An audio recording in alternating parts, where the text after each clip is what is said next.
Shalom, Bapak Ibu Saudara yang dikasihi dan diberkati oleh Tuhan Yesus Kristus. Sesuai dengan Nas Almanak Gereja Kalimantan Evangelis, renungan firman Tuhan untuk kita hari ini dari Injil Lukas pasal 1 ayat 1 sampai ayat yang keempat. Kita berdoa. Terima kasih Tuhan kami Yesus Kristus buat kasih setiamu, di mana hari ini kami dapat bertemu kembali dan akan bersama merenungkan firman-Mu.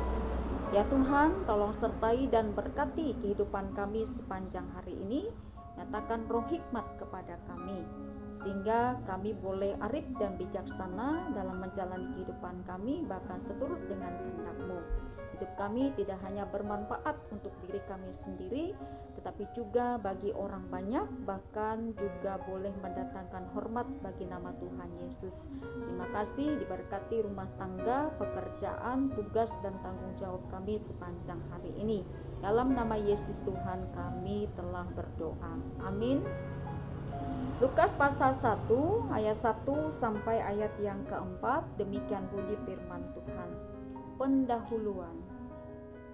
Theophilus yang mulia, banyak orang telah berusaha menyusun suatu berita tentang peristiwa-peristiwa yang telah terjadi di antara kita, seperti yang disampaikan kepada kita oleh mereka yang dari semula adalah saksi mata dan pelayan firman.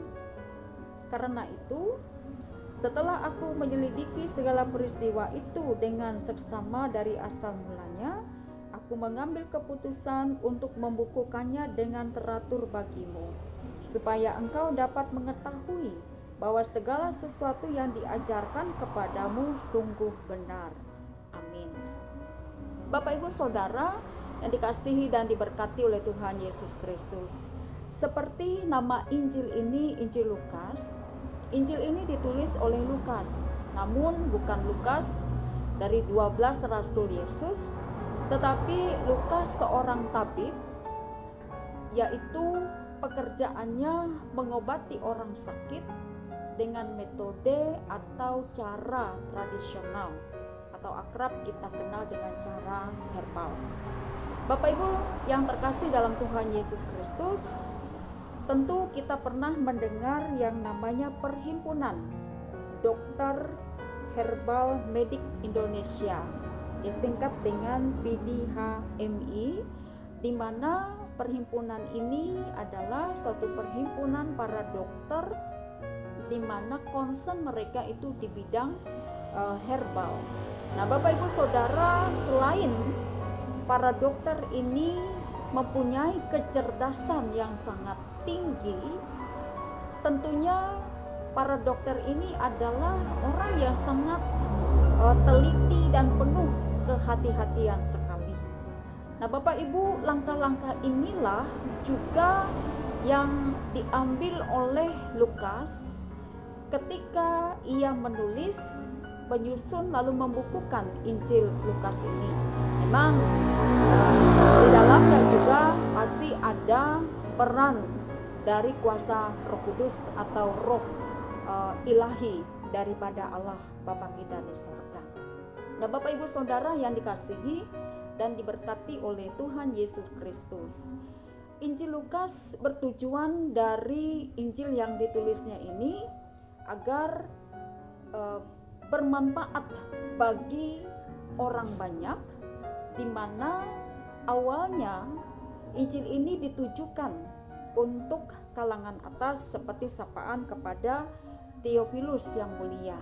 Namun pada akhirnya buku ini tidak hanya terbatas kepada kalangan atas, tetapi juga kepada jemaat mula-mula. Jadi semua lapisan masyarakat, lapisan orang yang percaya bisa membaca daripada tulisan Injil Lukas ini. Dan Injil Lukas ini ditulis supaya bisa bermanfaat bagi orang lain. Bahkan yang sangat penting, Lukas katakan bahwa banyak orang diubahkan setelah mereka percaya kepada Kristus. Jadi bukan hanya Theophilus yang mulia yang diubahkan hidupnya setelah dia percaya menerima Yesus Kristus sebagai Tuhan dan Juru Selamatnya. Perubahan hidup tentunya semakin bijaksana, semakin arif, artinya penuh kehati-hatian, tidak menyebarkan berita bohong, tetapi mencintai kejujuran, terutama sekali menjunjung tinggi kebenaran. Nah, Bapak Ibu Saudara yang dikasihi dan diberkati oleh Tuhan Yesus Kristus, ada banyak pembelajaran dan juga pesan yang kita ambil dari nas kita pada pagi hari ini. Tentunya yang pertama-tama kita harus berhati-hati dalam kita menyusun, menulis atau membagikan informasi kepada orang banyak. Pastikan dulu kebenarannya dan juga pastikan bahwa informasi yang kita bagikan, hal-hal yang kita tulis itu bisa memberikan dampak yang baik, yang positif kepada orang-orang yang akan melihat tulisan itu atau yang akan membaca tulisan atau yang menerima informasi yang disampaikan itu. Lebih-lebih pastikan ada berkat dari setiap informasi, dari setiap berita yang kita sampaikan itu. Berkatnya adalah bagaimana mereka bisa diubahkan untuk bisa hidup berkenan bagi kemuliaan Bapa kita di sorga. Karena itu Bapak Ibu Saudara, melalui bagian daripada firman Tuhan ini, satu kebenaran untuk kita yang memang harus kita lakukan adalah bagaimana kita bisa bagikan kebenaran dari firman Tuhan ini sebagai informasi yang bisa memberikan dampak, yang bisa menjadi berkat bagi sekalian orang-orang yang bisa membaca daripada firman Tuhan yang kita tulis, yang kita bagikan, baik itu di media Facebook ataupun WhatsApp dan lain sebagainya.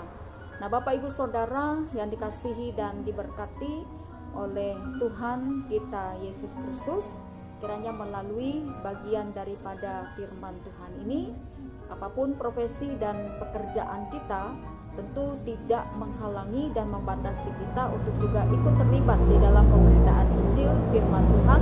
Salah satunya kita bisa menyebarkan ayat-ayat dari Alkitab yang memang diuji kebenarannya, firman Tuhan yang bisa memberikan dampak yang luar biasa bagi orang-orang yang percaya, terlebih bagi mereka yang belum percaya bisa percaya kepada Yesus Kristus Tuhan.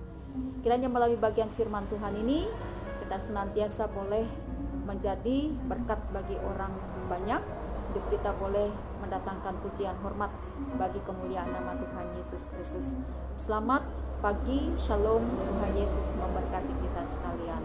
Amin.